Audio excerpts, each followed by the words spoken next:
ஓம் சக்தி. அன்பு குழந்தையே, பாடுகளை நினைத்துக் கொண்டிருக்கிறாயா? இந்த காரியத்தை எப்படி நடத்தி முடிப்பது என்ற யோசனையில் நின்று கொண்டிருக்கிறாயா? உன் வீட்டிற்குள் ஏற்படும் பிரச்சனைகளுக்கு தீர்வு என்ன என்று யோசித்துக் கொண்டிருக்கிறாயா?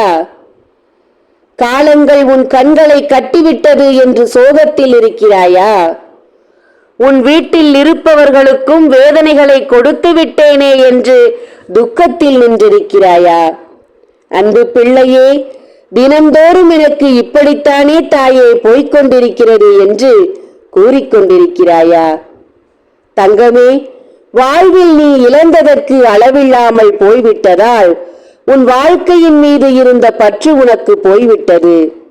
எதிர்பார்ப்புகள் இருந்தாலும் அந்த எதிர்பார்ப்புகளுக்கு தகுந்தபடி உனக்கு நடக்கும் விஷயங்கள் இல்லையே என்று வருத்தப்பட்டு கொண்டிருக்கிறாய். வாழ்நாள் முழுவதும் இப்படியே போய்விடுமோ என்ற வருத்தம் உனக்கு அதிகமாகிவிட்டது. பாதி கிணற்றை தாண்டி விட்டேன்.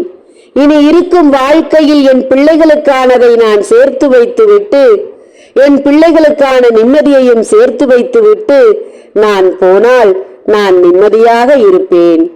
எதுவுமே இல்லாமல் என் பிள்ளைகளை இப்படியே தத்தளிக்க விட்டு சென்று விடுவேனோ என்ற பயத்தில் நான் இருக்கிறேன் தாயே என்று கூறுகிறாயா?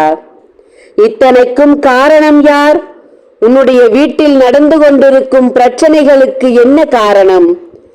ஏன் இப்படி ஒன்றன் மேல் ஒன்று வந்து உன்னை பாடாய் படுத்திக் கொண்டிருக்கிறது?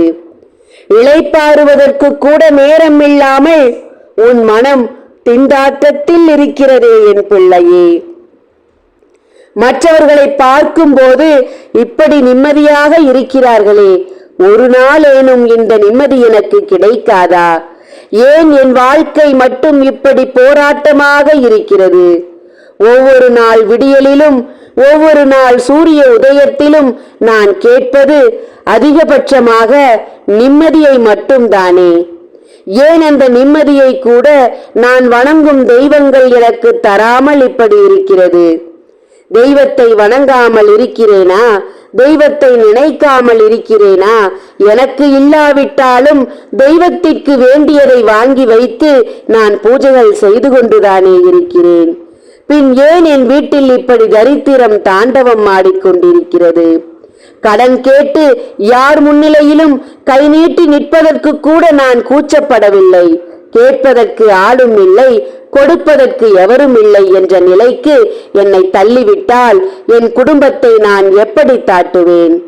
என் பிள்ளைகளை நான் எப்படி காப்பாற்றுவேன்? என் பிள்ளைகளுக்கு எப்படி படிப்பு பார்ப்பேன்? என் பிள்ளைகளுக்கு எப்படி உணவு உண்ண கொடுப்பேன் என்று என் பிள்ளைகள் இப்போதே வருத்தத்திலும் வேதனையிலும் வறுமையிலும் வாடுவதை என் கண்களை பார்க்க விட்டாயே தெய்வமே என்று தெய்வத்தை வஞ்சித்துக் கொண்டிருக்கிறாயா? தங்கமே, நிலைகள் மாறும். அந்த நம்பிக்கை தான் எப்போதும் உன் மனதில் வேண்டும். அந்த நம்பிக்கையை இழந்து விட்டால் இந்த வாழ்க்கை உனக்கு நிலைக்காது. இந்த நேரத்திற்கு தெய்வ துணை மட்டும் உனக்கு இல்லை என்றால் உன்னை குழி தோண்டி புதைத்து அந்த புதைத்த இடத்தில் புல்லும் முளைத்திருக்கும். தெய்வ சக்திகள் இருப்பதால் தான் இன்றும் உயிரோடு இருக்கிறாய். உன் வீட்டிற்குள்ளும் பாதுகாப்புகள் நிறைந்திருக்கிறது. இந்த விஷயத்தை உன்னிடம் நான் ஏன் சொல்ல வந்தேன் தெரியுமா? தெரிந்து கொள். எதையும் தெரிந்து கொள்ளாமல் இருக்கக்கூடாது.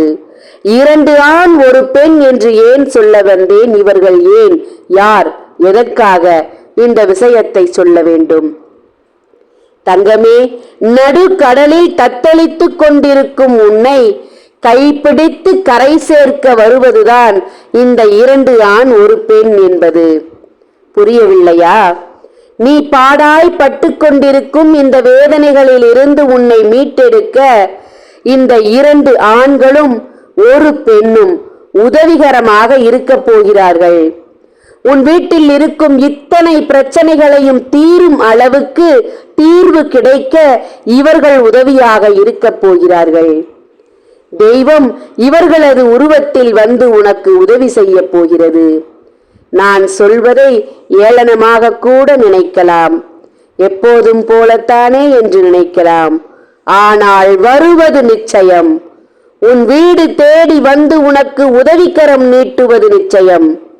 தங்கமே, இத்தனை நாள் கெடு பல நாள் கேடு அனுபவித்துக் கொண்டிருந்த நீ இனி நல்ல பலனை அனுபவிக்கப் போகிறாய்.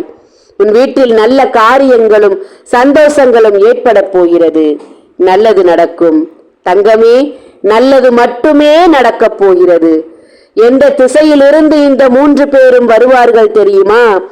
கிழக்கு திசையிலிருந்து உன்னை நோக்கி வரப்போகிறார்கள். இது சத்தியம். உன் அன்னையின் பேச்சை கேள். உன் அன்னை உனக்காக வைத்திருக்கும் 48 நாள் பூஜையில் வைத்த எந்திரத்தையும் சாம்பராணியும் ஆண் பெண் உருவத்தையும் சத்தியநாராயணா படத்தையும் வாங்கு. தடைகள் இருந்தாலும் தடையை உடைத்து நல்லது நடக்க வைப்பேன். ஓம் சக்தி. நன்றி.